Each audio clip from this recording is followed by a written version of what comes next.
깜짝 놀랄 일입니다. 감정 없이 완벽한 연주만을 고집하던 한 일본 소녀. 그 아이가 한국의 한글과 장단 속에서 처음으로 울음을 터뜨렸습니다. 그녀는 왜 낯선 서울 한복판에서 처음으로 소리에 감동하게 되었을까요? 그리고 그 마음의 떨림은 어떻게 그녀를 완전히 바꿔놓았을까요? 바로 지금 그 특별한 사연을 들어보겠습니다. 그 전에 잠깐 좋아요와 구독은 큰 힘이 됩니다. 그날 처음 서울에 내렸을 때 공항에서 들리던 낯선 언어들. 그 모든 소리들이 저에겐 노이즈처럼 느껴졌습니다. 그런데요, 지금은 그 노이즈가 제 마음을 울립니다. 이게 사랑일까요? 아니면 음악일까요? 안녕하세요. 제 이름은 하야시 유키라고 합니다. 일본 도쿄 출신으로 현재 17살이며 바이올리니스트로 활동 중입니다. 많은 분들이 저를 무표정의 악마라고 부르시더라고요. 처음엔 그 별명이 꽤 불쾌했지만 이제는 그 별명조차도 제 과거의 일부처럼 느껴집니다. 이 글을 쓰게 된 이유는 제가 한국에서 겪은 너무도 특별하고 인생의 방향을 바꿔준 경험을 여러분과 나누고 싶어서예요. 흔히들 한국 하면 K-팝이나 드라마, 한식 같은 걸 먼저 떠올리시겠지만 저에게 한국은 아주 조용하고도 강렬한 울림의 나라였습니다. 사실 저는 어릴 때부터 정확한 연주만을 배워왔습니다. 감정보다 테크닉이 먼저였고 박자 하나, 음정 하나 틀리면 모든 걸 다시 시작해야 했습니다. 절대음감을 가진 덕분에 수많은 콩쿠르에서 수상했고 연주회도 여러 번 가졌습니다. 그런데요, 그 모든 무대에서 단 한 번도 울컥한 적이 없었습니다. 관객들은 기립박수를 보내주고 평론가들은 천재라는 단어를 아낌없이 붙여주었지만 저는 늘 무대 위에서 외로웠습니다. 어쩌면 그 외로움 때문이었을까요? 어느 날 엄마 몰래 신청한 국제 청소년 예술 교류 프로그램에 합격하게 되었고 그렇게 저는 처음으로 서울이라는 도시를 만나게 되었습니다. 한국어? 못했어요. 한국 문화? 잘 몰랐습니다. 그저 잠깐 다녀오는 특별한 체험이라고 가볍게 생각했던 게 솔직한 마음이었죠. 그런데 공항에 도착하자마자 제 생각은 흔들리기 시작했습니다. 인천공항은 예상보다 훨씬 크고 정돈되어 있었고 안내원들은 너무도 친절하게 다가와 주셨습니다. 안녕하세요 라는 인사말이 그렇게 따뜻하게 들릴 줄은 몰랐어요. 택시 대신 이용한 공항 리무진 버스는 깔끔했고 기사님은 제가 외국인이라는 걸 아시고는 작은 한국어 안내지를 건네주셨습니다. 그 한 장의 종이에서부터 한국의 세심함이 느껴졌습니다. 하지만 본격적인 문화 충격은 예술학교 수업에서 시작되었습니다. 제가 배정받은 곳은 종로에 위치한 전통 예술학교였어요. 그곳에서는 피아노도 클래식 바이올린도 없었습니다. 대신 가야금, 장구, 해금 같은 한국 전통 악기들이 주를 이루었고 무엇보다 놀라웠던 건 음악을 가르치는 방식이었습니다. 처음 듣는 단어들이었어요. 장단, 흥, 한. 한국 선생님은 수업 첫날 이렇게 말씀하셨습니다. 여기선 정답보다 내 마음이 맞는지가 더 중요해요. 정답보다 마음? 그 순간 저는 당황을 넘어서 거의 분노에 가까운 감정을 느꼈습니다. 이건 음악이 아니라고 생각했어요. 감정은 음악을 흐리게 만든다고 배워온 저에게 그 말은 마치 제 모든 노력을 부정하는 것처럼 들렸습니다. 그리고 결정적으로 한글 수업이 저를 완전히 무너뜨렸습니다. 전공과 관계없는 수업이라고 가볍게 여겼던 한글 수업은 발음부터 어순까지 너무도 다르고 복잡했습니다. 그런데 선생님은 그 글자 하나하나에 감정을 담아야 한다고 하셨죠. 글자에 감정을 담는다고요? 이해가 되지 않았습니다.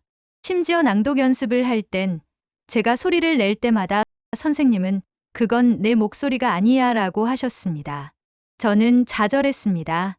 제가 가장 잘한다고 믿었던 소리에서조차 인정받지 못하니 자신감은 바닥을 쳤습니다. 주변 친구들과도 쉽게 어울릴 수 없었고 수업이 끝나면 곧장 기숙사 방으로 들어가 문을 걸어 잠갔습니다. 무표정의 악마? 맞는 말이었습니다. 그때의 저는 세상과 단절된 존재였으니까요. 하지만 그렇게 다친 제 마음을 흔들기 시작한 소리가 있었습니다. 바로 그 순간 한 명의 소년이 제 일상 속에 들어오게 됩니다. 그날도 마찬가지였습니다. 수업이 끝나고 아무와도 눈을 마주치지 않은 채 기숙사로 돌아가는 길. 저는 혼자서 이어폰을 끼고 클래식 음악을 들으며 빠르게 걸었습니다. 세상과 단절된 느낌. 그게 오히려 익숙했죠. 그런데요, 어느 순간 한 가지 다른 소리가 제 귀에 들어오기 시작했습니다. 아주 경쾌하고 엉뚱하며 어디선가 본 적 없는 리듬이었습니다. 소리는 예술학교 뒷마당에서 들려왔습니다. 호기심이 생긴 저는 조심스레 그쪽으로 다가갔습니다. 그리고 그곳에서 저는 한도윤이라는 이름의 소년을 처음 보게 되었습니다. 그는 장구를 무릎 사이에 두고 있었고 양손에는 채를 쥔 채 너무도 자연스럽고 자유롭게 리듬을 만들어내고 있었습니다. 그의 손끝에서 나오는 소리는 정확하지 않았습니다. 아니, 제가 배운 기준에서는 불규칙하게 들렸습니다. 그런데 이상하게도 듣는 제 마음은 점점 가벼워지고 있었습니다. 제가 멍하니 서 있는 것을 눈치챘는지 그 소년이 고개를 들어 저를 바라보며 활짝 웃으며 말했습니다. 아, 너 새로운 친구지? 일본에서 왔다고 들었는데. 저는 당황한 채 아무 대답도 하지 못했습니다. 그러자 그는 장구를 내려놓고 제게 다가와 손을 내밀었습니다. 나는 한도윤이야. 음악은 장단으로 배워야 제맛이지. 내 연주도 궁금해. 그때 저는 속으로 생각했습니다. 장단, 제맛, 그게 무슨 소리야. 음악은 감정이 아니라 정확한 계산이란 말이에요. 하지만 도윤은 저를 억지로 강요하지 않았습니다. 대신 저에게 종종 다가와 말없이 함께 걷거나 한국의 작은 간식들을 건네주곤 했습니다. 어색한 말들, 불완전한 소통. 그리고 제가 가끔 보이는 무표정에도 그는 당황하지 않았습니다. 오히려 저보다 더 자연스럽게 저의 벽을 넘으려 애쓰지 않고 그냥 옆에 있어 주었습니다. 그리고 어느 날 학교 측에서 저와 도윤이 듀오 무대를 준비해보는 것이 어떻겠냐는 제안을 했습니다. 교류 프로그램의 일환으로 서로 다른 음악 전공자들이 협업해 무대를 만드는 과제가 있었는데 아무도 저와 짝을 하려 하지 않았던 상황에서 도윤은 망설임 없이 손을 들었습니다. 저는 유키랑 해보고 싶어요. 그 말 한마디가 제 마음에 잔잔한 파문을 일으켰습니다. 왜일까요? 늘 혼자인 게 익숙했던 저인데 누군가가 망설임 없이 제 이름을 불러주었다는 사실이 그렇게 따뜻하게 느껴졌습니다. 공연 준비는 생각보다 훨씬 어려웠습니다. 바이올린과 장구는 어울리기 어려운 조합이었고 연주 방식도 전혀 달랐습니다. 저는 여전히 정확한 박자와 음정을 고집했고 도윤은 리듬을 느끼라고 말했습니다. 결국 우리는 연습 첫날 서로의 방식에 대해 언성을 높이며 마주 보았습니다. 너는 왜 그렇게 딱딱하게 연주해? 감정이 없어. 감정이요? 음악은 감정보다 정확함이 중요해요. 감정은 실수를 불러올 뿐입니다. 그날 밤 저는 연습실 문을 세게 닫고 나왔습니다. 도윤과의 협업은 실패한 것 같았고 제 자신이 다시 무표정의 악마로 돌아가는 느낌이었습니다. 그런데요, 그 다음날 아침 도윤은 아무 일도 없었다는 듯 제 바이올린 케이스 위에 무언가를 올려두고 갔습니다. 작은 손편지 한 장. 조심스럽게 펼쳐보니 그 속엔 한글로 이렇게 적혀 있었습니다. 내 연주는 너무 정확해서 슬퍼. 근데 난 그게 내 마음이라고 믿어. 그 글을 읽는 순간 처음으로 눈물이 맺혔습니다. 저도 모르게 그 한글 문장 하나가 제 마음을 파고들었습니다. 그제야 저는 깨달았습니다. 이곳에서는 감정을 표현하는 법도 상대방의 마음을 듣는 법도 모두 소리로 배우는구나 하고요. 그날 이후 저는 조금씩 변화하기 시작했습니다. 도윤과 다시 연습을 시작했고 그의 장단에 귀를 기울이기 시작했습니다. 도윤은 저에게 한글의 모음과 자음이 어떻게 어우러지는지, 왜 장단이 한국 사람들의 숨결과 닮았는지를 설명해 주었습니다.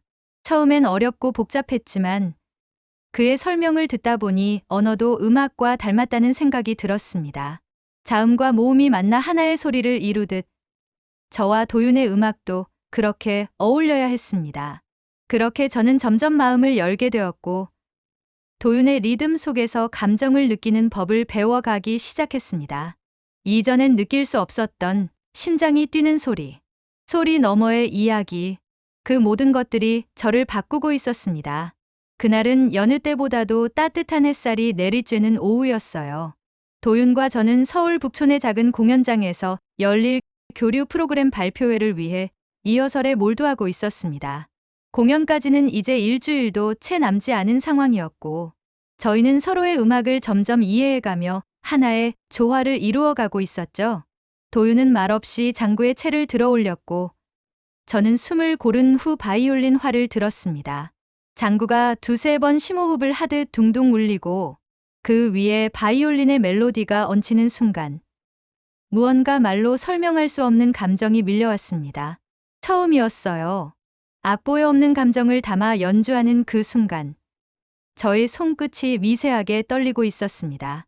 유키야, 방금 그거 진짜 내 소리였어. 리허설이 끝난 뒤 도윤이 그렇게 말했을 때 저는 아무 대답도 하지 못했어요. 그저 고개만 끄덕였습니다. 아마도 제가 지금까지 했던 어떤 연주보다 솔직했던 순간이었으니까요. 하지만 모든 것이 아름답게만 흐르지는 않았습니다. 발표회를 이틀 앞두고 저희는 학교 근처 전통식당에서 리허설 후 식사를 하게 되었는데요. 이곳에서 저에게 큰 충격이자 처음으로 한국에 대해 오해할 뻔한 사건이 벌어졌습니다. 식당에 들어가자 다양한 반찬들이 한꺼번에 나왔고 도윤과 친구들은 그것을 익숙하게 즐기고 있었습니다. 그런데 저는 그 음식들에 익숙하지 않아 손이 잘 가지 않았습니다. 그때 도윤이 제게 말했습니다. 유키야, 왜 잘 안 먹어? 여기 깻잎 장아찌 진짜 맛있어. 먹어봐. 저는 웃으며 괜찮아라고 말했지만 사실은 배가 아팠습니다. 전날 밤부터 이가 조금 욱신거렸고 입맛이 없었죠. 그런데 도윤이 다시 물었습니다. 어디 아파? 얼굴이 좀 안 좋아 보여. 저는 치통이 좀 있어서 라고 대답했는데 도윤은 갑자기 벌떡 일어나더니 식당 아주머니에게 말을 걸고 이내 제 손을 잡고 밖으로 나섰습니다.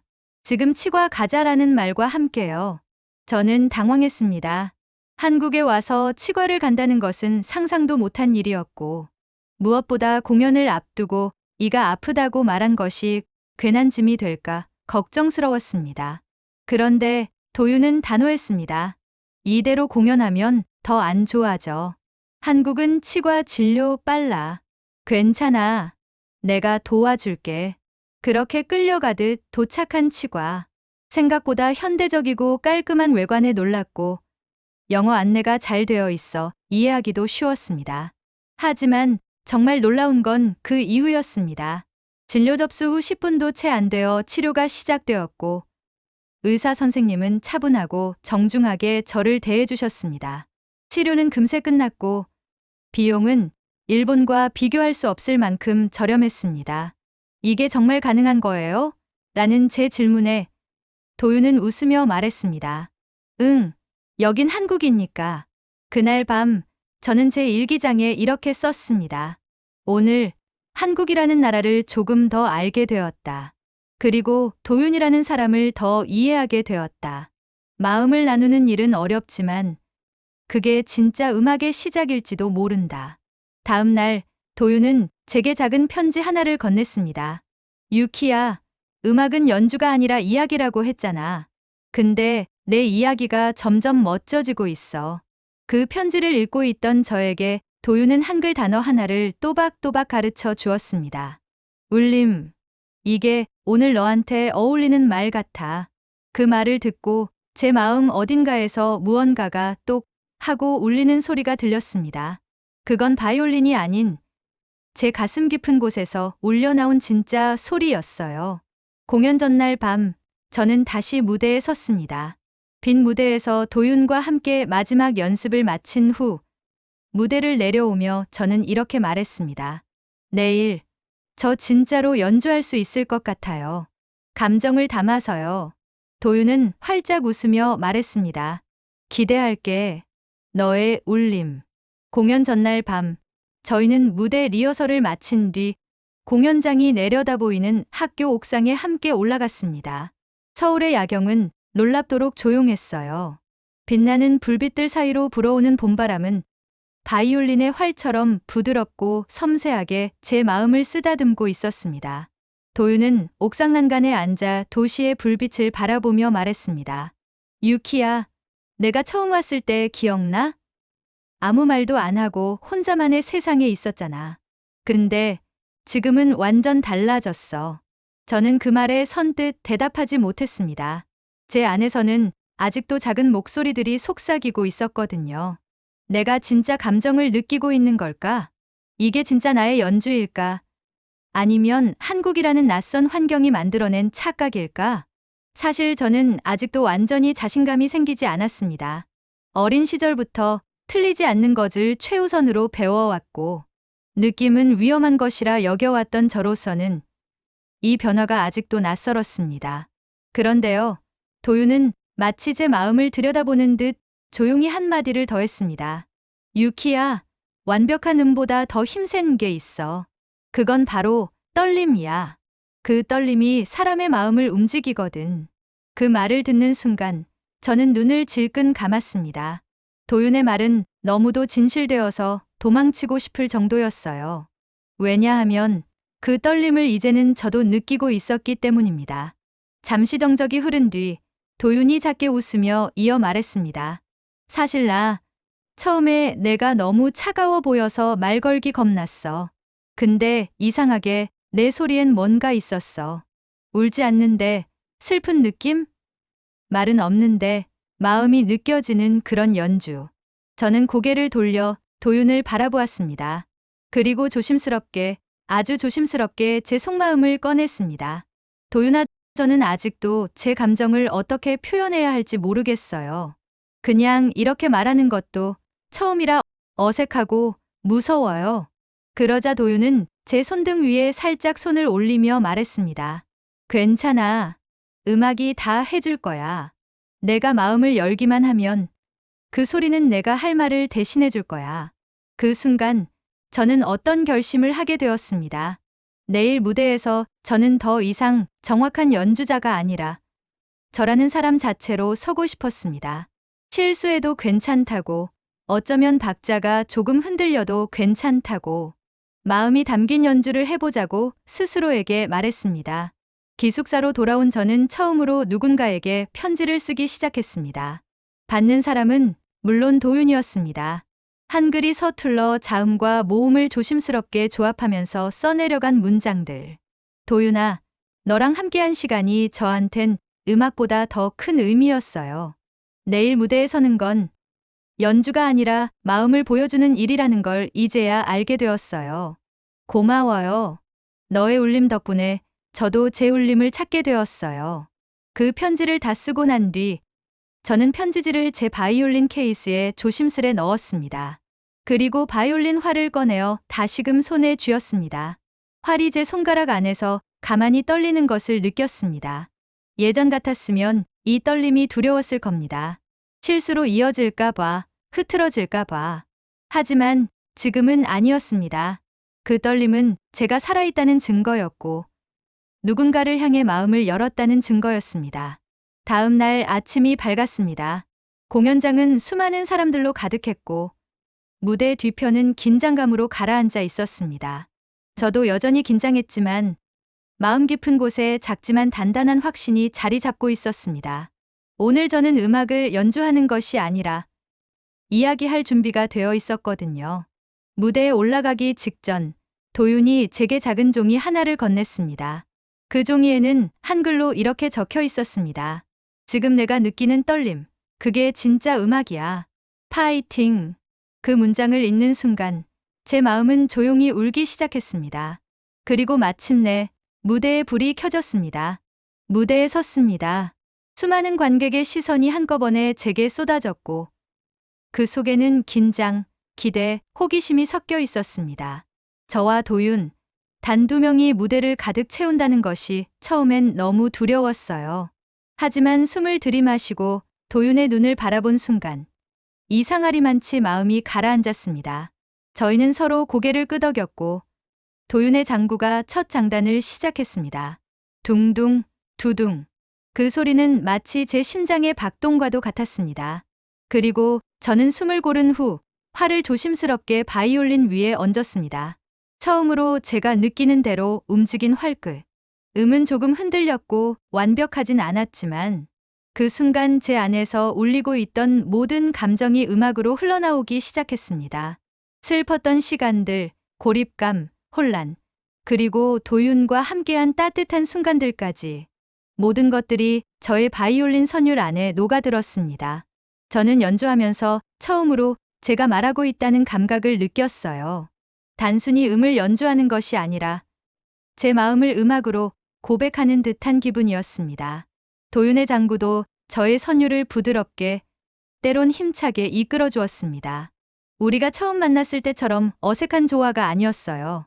서로의 리듬을 느끼고 호흡을 맞추며 음악으로 대화하고 있었습니다.